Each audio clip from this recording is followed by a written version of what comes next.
Prasasti ini penting karena berasal dari masa Mataram atau masa sebelum Majapahit yang baru didirikan di akhir abad 13 Masehi, tetapi ditemukan di wilayah ibu kota Majapahit di Jawa Timur. Selain itu, prasasti ini tampaknya juga bisa menjadi bukti fisik bahwa Empu Sendok benar-benar telah memindahkan pusat kekuasaan kerajaan Mataram dari Jawa Tengah ke Jawa Timur pada abad ke-10 Masehi. Empu Sendok sendiri adalah raja terakhir dari dinasti Sanjaya yang memerintah kerajaan Mataram dari Jawa Tengah di abad ke-10 Masehi. Empu Sendok diyakini memindahkan pusat kekuasaan kerajaan Mataram dari Jawa Tengah ke Jawa Timur pada tahun 929 Masehi. Kemungkinan sebagian akibat dari letusan Gunung Merapi dan atau invasi dari Sriwijaya.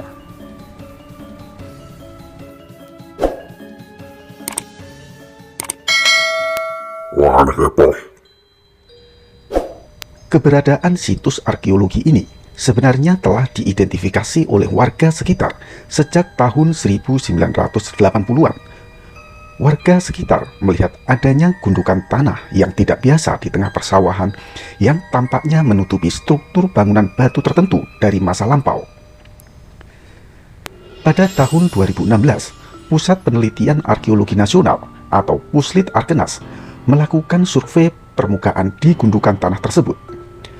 Mereka menemukan adanya singkapan struktur di tempat itu.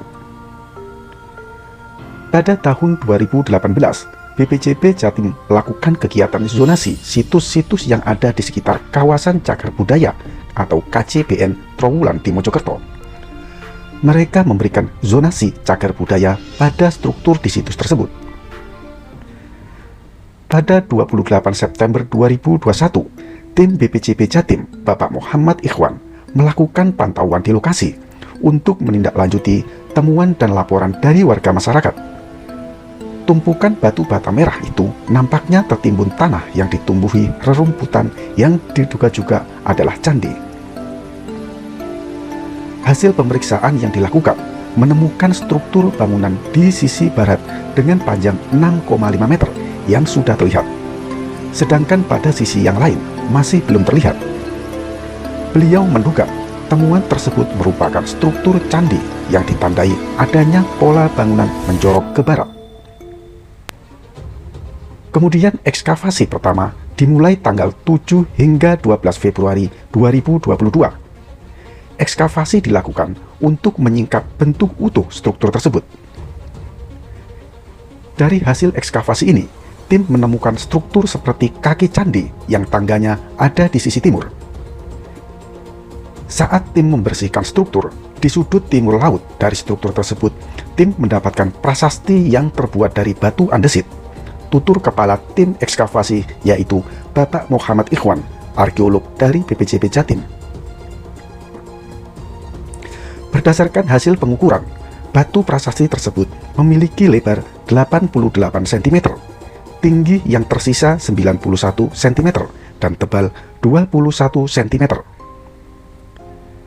Terdapat tulisan di 4 sisi batu prasasti tersebut, yakni di sisi depan, belakang, samping kanan, dan samping kiri. Sisi bawah prasasti yang terpotong tampaknya datar, sedangkan sisi atasnya terlihat berbentuk runcing. Beliau meyakini batu prasasti yang ditemukan ini tidak utuh, hanya bagian atasnya saja. Bagian bawah batu prasasti ini belum ditemukan. Meski demikian, ada tulisan angka yang menandakan tahun pembuatan batu prasasti tersebut. Ada 3 angka dari penanda tahun tersebut yang setidaknya 2 angka di depannya masih dapat jelas terbaca. Ada yang bisa membaca dan juga sempat membaca terdapat tulisan 85 titik-titik Saka, itu sekitar 92 titik-titik Masehi. Itu masa Empu Sendok. Tapi untuk isi selengkapnya, nanti para ahli yang akan menelitinya, ucap Bapak Ikhwan. Mungkin angka ketiga adalah 2, yang berarti 852 Saka atau 930 Masehi. Atau bisa jadi angka ketiganya adalah 3, yang berarti 853 Saka atau 931 Masehi. Atau bisa jadi juga angka ketiganya adalah 9, yang berarti 859 Saka atau 937 Masehi.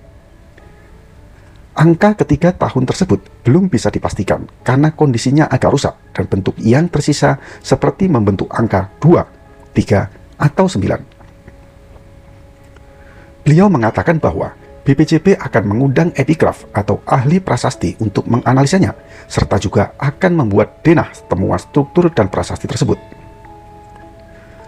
Penemuan candi dan prasasti ini dikenal dengan sebutan situs Gemekan yang terletak di Dusun Kedawung, Desa Gemekan, Kecamatan Soko, Kabupaten Mojokerto, Provinsi Jawa Timur. Bapak Ageng Gumelar Wicaksono, seorang pemerhati cagar budaya dan pembelajar bahasa Jawa kuno, mengatakan bahwa beliau bisa membaca sebagian tulisan dari prasasti tersebut berdasarkan foto temuan prasasti yang dibagikan kepadanya. Sebagian tulisan di prasasti tersebut masih jelas terbaca, bahkan dalam foto. Menurut penjelasannya, ada nama Empu Sendok yang tertulis di prasasti tersebut. Bahkan menurutnya, tampaknya di prasasti itu tertulis nama lengkap Empu Sendok, yakni Sri Maharaja Rakehino Empu Sendok, Sri Isana Wikrama Dharma Tunggadewa. Selain membaca nama Empu Sendok, Bapak Ageng juga melihat tulisan di salah satu prasasti itu berisi kutukan.